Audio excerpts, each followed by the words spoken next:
Because if we are willing to work for it and fight for it and believe in it, then I am absolutely certain that generations from now, we will be able to look back and tell our children that this was the moment when we began to provide care for the sick and good jobs to the jobless. This was the moment when the rise of the oceans began to slow and our planet began to heal.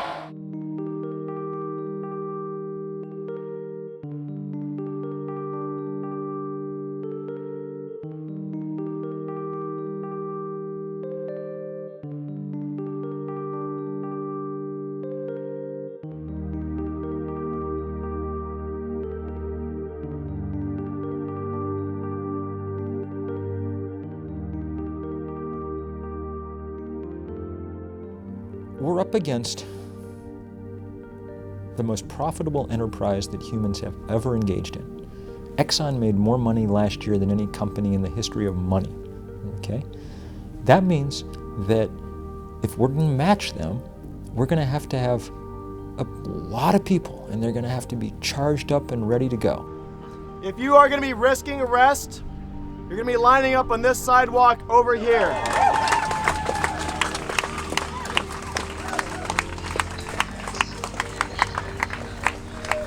1,253 people were willing to come and put their bodies on the line. And that transformed a regional issue that hadn't attracted the notice it deserved into a national and a global issue. That's the power of coloring outside the lines, of civil disobedience. It's worked in this case to signify the moral and practical urgency of some question. Good morning. In September 2008, TransCanada Keystone Pipeline LP filed an application for a presidential permit for the proposed Keystone XL pipeline. The Department of State is compiling additional information to determine if the proposed Keystone XL pipeline is in the U.S. national interest. This pipeline project combines every kind of environmental damage that we know about. It despoils landscapes. You have to cut down the boreal forest to get at the oil underneath. It presents all the risks of toxic pollution that we're used to dealing with. There are people getting sick from oil spills up in Alberta, and they're running this pipeline across the Aglala Aquifer. It has every kind of environmental devastation. And it has this huge planetary climate dimension. I've had a message to all of you today here is tar sands oil is unethical. In order to get tar sands oil, you have to destroy the earth. You have to pollute the waters. We are at a tipping point in America's history for this environmental movement. With the XL pipeline, we can set a standard for everybody else to follow. Today we act. Today we send a message to them and everybody else. We are taking back our futures.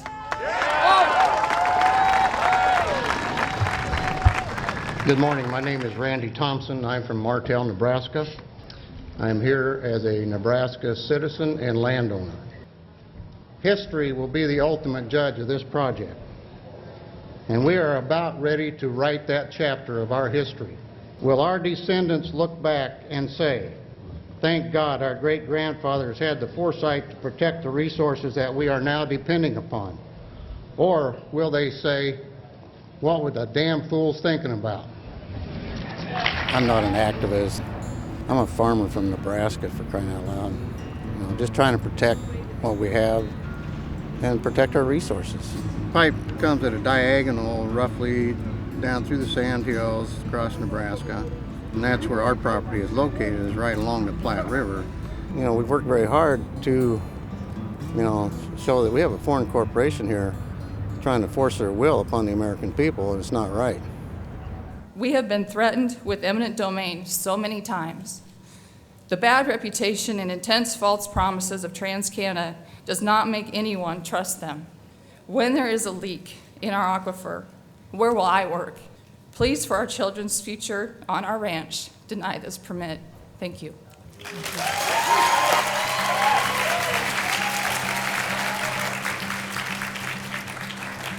If the Keystone battle was up to Congress, we would definitely lose.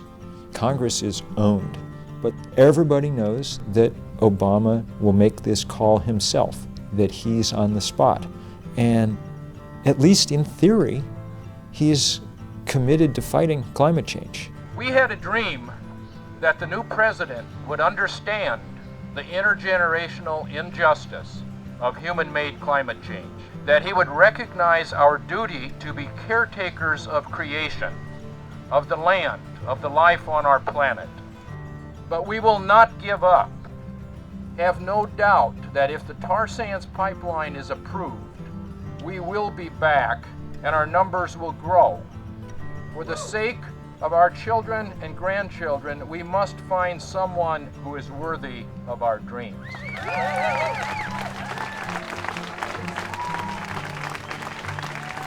Great presidents have never been great unless people like us make them be great. You are our only hope. Not the people writing policy, but the people who are willing to go in the street and say you are not allowed to kill indigenous people, and you have to listen to human need, not corporate greed. To make this movement successful, this moment here needs to be a moment where we say it will not be business as usual anymore. We have got to say this time, at this moment, we stand up and we, as people, say no.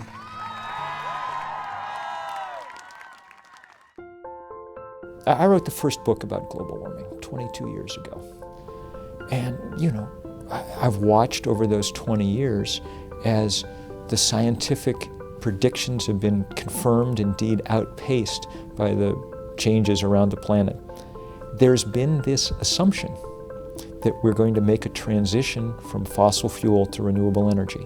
Part of that assumption was that we were going to run out of fossil fuel, or at least start to run short. And indeed we have, of the easy-to-get-at stuff. But instead of using that as a signal to make that transition, we've done everything we can to find what you might call extreme energy. You have to rip apart the earth to get at this next round of fossil fuel.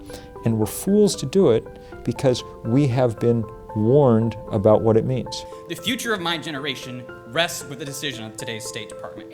Local communities will be bearing all of the environmental risk, all of the health risk, and getting none of the jobs. What we have here is a foreign company using foreign materials to pump foreign oil through America's heartland, when we can do better with a homegrown vision of American energy.